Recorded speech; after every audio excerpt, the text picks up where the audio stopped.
bahwa semua kekuatan gaib, kekuatan mistik itu ada kelemahannya. Bahwa semua pengiriman ilmu hitam itu pasti ada tandanya. Pada waktu ilmu hitam dikirim, pasti menggunakan namanya kekuatan dunia arwah.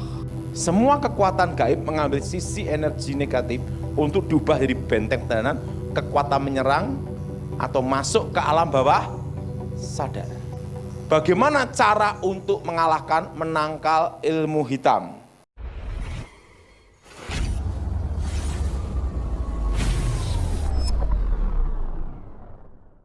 Shalom sahabat KP yang diberkati Tuhan. Hati-hati dengan tanda ini. Jika terjadi sahabat sedang diserang iblis. Bagaimana cara menangkalnya atau mencegahnya? Mari kita belajar langsung, tentunya bersama hambanya Evangelis Daud Tony. Semoga memberkati. Artinya gaib itu adalah suatu yang rahasia. Jadi disebut alam gaib itu namanya alam rahasia. Ya, artinya gaib itu tidak terlihat. Artinya gaib itu adalah misterius. Artinya gaib itu adalah tersembunyi. Nah, itu artinya gaib. Nah, saudara, setelah saya mempelajari berbagai kekuatan mistik, secara otomatis itu tahu rahasia kelemahannya. Bahwa semua pengiriman ilmu hitam itu pasti ada tandanya. Dari tujuan pengirim apa itu tahu pada waktu ada tandanya. Misalnya contohnya seperti ledakan di atap rumah. Duar, kerutu-kerutu. Tapi tidak ada benda yang ada, tapi seperti benda jatuh yang keras. Itu adalah pasti jenis ilmu santet, ilmu untuk membunuh atau bikin orang jatuh sakit parah. Nah, kalau bunyinya seperti pasir menyebar, dep, syus, sekitar jendela dan pintu, itu adalah jenis ilmu hitam untuk namanya itu mateni sandang pangan, mateni rezeki, itu namanya tutup bumi sapitu. Nah, itu jenis-jenis tanah kuburan. Tetapi kalau sering di depan pintu itu, sering ada namanya itu pasir terus atau tanah. Setelah itu dibersihin, besok muncul lagi. Bersihin, besok muncul lagi. Itu jenis untuk bikin bangkrut orang. Kalau jenis nutup sandang pangan, mateni rezeki, itu biasanya, ini biasa nih saudara, itu ada bau busuk menyengat, bereng lewat di pintu utama. Kalau bau menetap itu bau got, harus dibedain. Kalau baunya wangi kayak melati atau kembang kantil, bereng lewat kayak daun pandan. Pada waktu malam Jumat kira-kira jam 12 malam, bereng harum banget. Setelah itu hilang mendadak. Itu jenis ilmu guna-guna, ilmu pelet. Itu jenis jaran goyang, semar mesem, atau ilmu kedip-kedip. Pasang susuk. Jadi dari manifestasinya itu bisa ketahuan tujuan-tujuan yang dikirim itu untuk apa. Jelas? Semua kekuatan mistik, kekuatan roh itu pasti bekerjanya masuk ke alam bawah sadar. Karena alam sadar manusia 20%, alam bawah sadar itu 80%. Makanya ada memori-memori kita zaman dahulu bisa teringat kembali. Nah, semua kekuatan mistik, kekuatan roh itu bermain di alam bawah sadar dan masuk melalui pintu yaitu sugesti. Iman dan sugesti itu beda. Iman adalah suatu keyakinan yang pasti benar. Sugesti adalah keyakinan yang belum tentu benar. Bagaimana cara untuk mengalahkan, menangkal ilmu hitam? Pada waktu ilmu hitam dikirim, pasti menggunakan namanya kekuatan dunia arwah. Ingat itu, kekuatan saudara? Nah, yang pertama, jangan meyakini, ini saya semua, jangan meyakini mempercayai mimpi yang berhubungan dengan arwah orang mati yang menentukan nasib, takdir, kematian. Pada waktu ilmu gaib dikirim, itu akan menyamar menjadi orang yang terdekat yang sudah mati. Contohnya jadi ayahnya, daripada kamu susah di sini, ikut saya lebih bahagia. Bangun dari tempat tidurnya, yakin itu arwah ayahnya. Maksimal 40 hari pasti ikut mati. Tapi kalau tidak percaya, lolos. Atau mimpi mandi keramas. Udo, telanjang bulat, telanjang mandi. Wah, sakit, bakal dia bangkrut.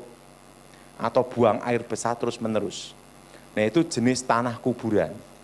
Kalau mimpi itu diyakini sebagai lambang tanda, maka kekuatan gaib itu baru bisa bekerja. Karena harus ada namanya sugesti.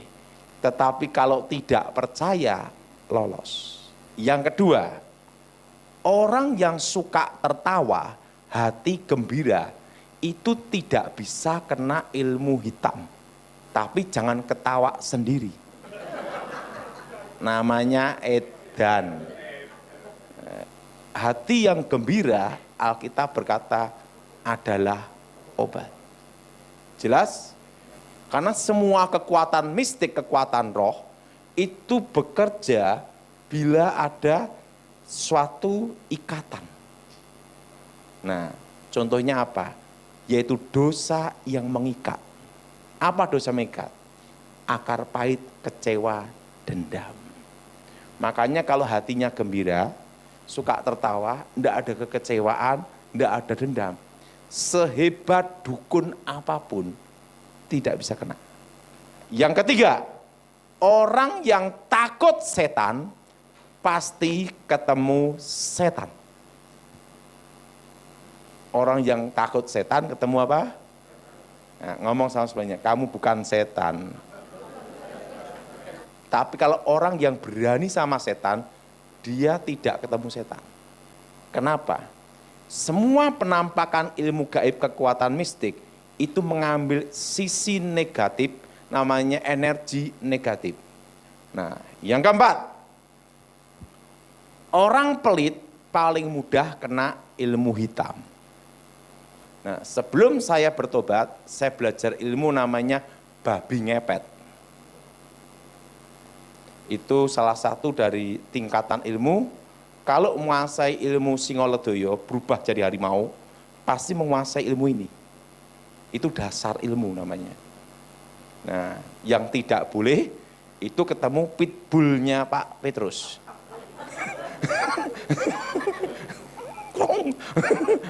Lawannya kan babi ya. Dan tidak boleh ketemu orang Manado.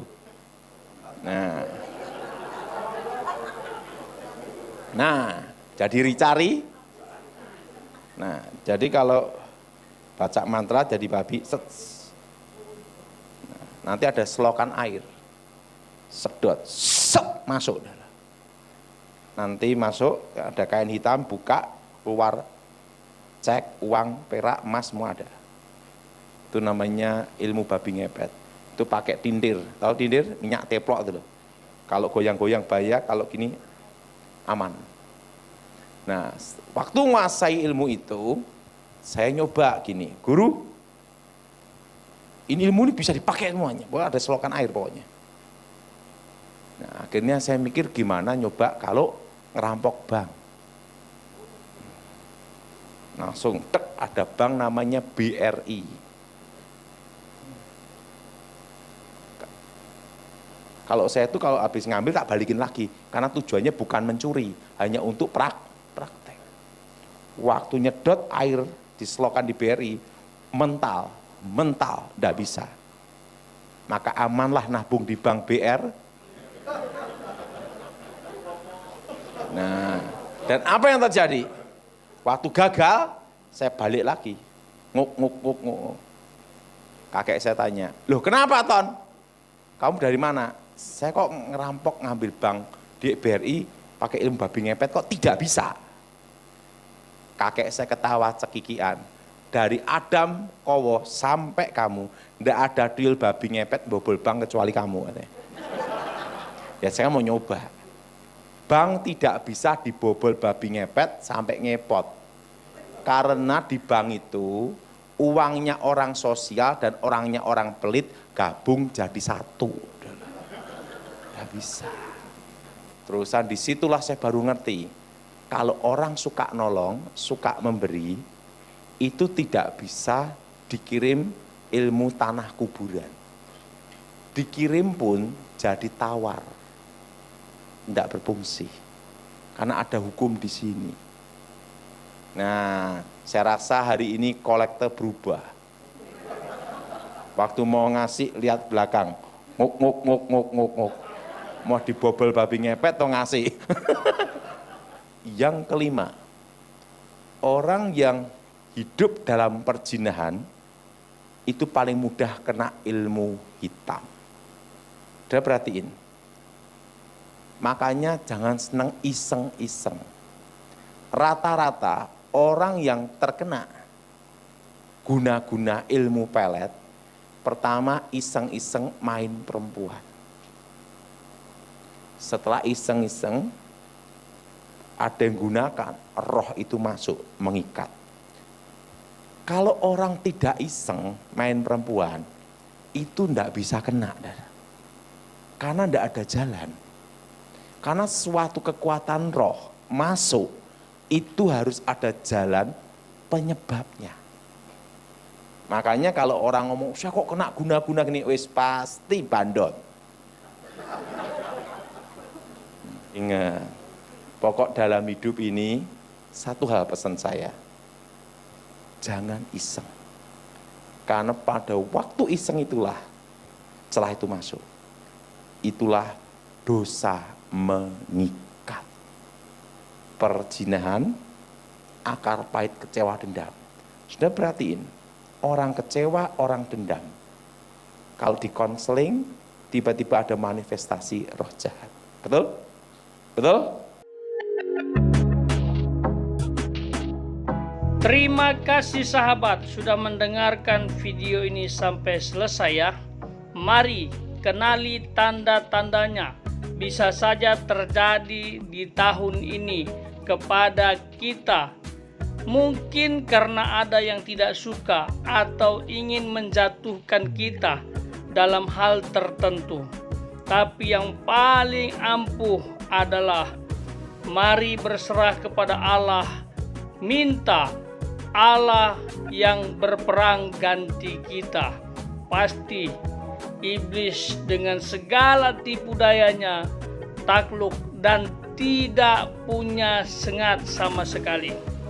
Oleh sebab itu, bangun hubungan dengan Allah secara intim dengan doa dan penyembahan yang terus-menerus serta merenungkan dan melakukan firman-Nya secara konsisten.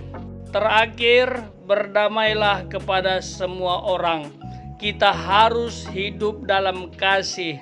Hal ini sesuai dengan ajaran Tuhan yang mengatakan, kasihilah sesamamu seperti dirimu sendiri. Kenapa kita harus mengasihi? Karena Allah adalah kasih. Kiranya kita terhindar dari kuasa gelap, ilmu hitam dengan segala jenisnya. Tuhan Yesus memberkati.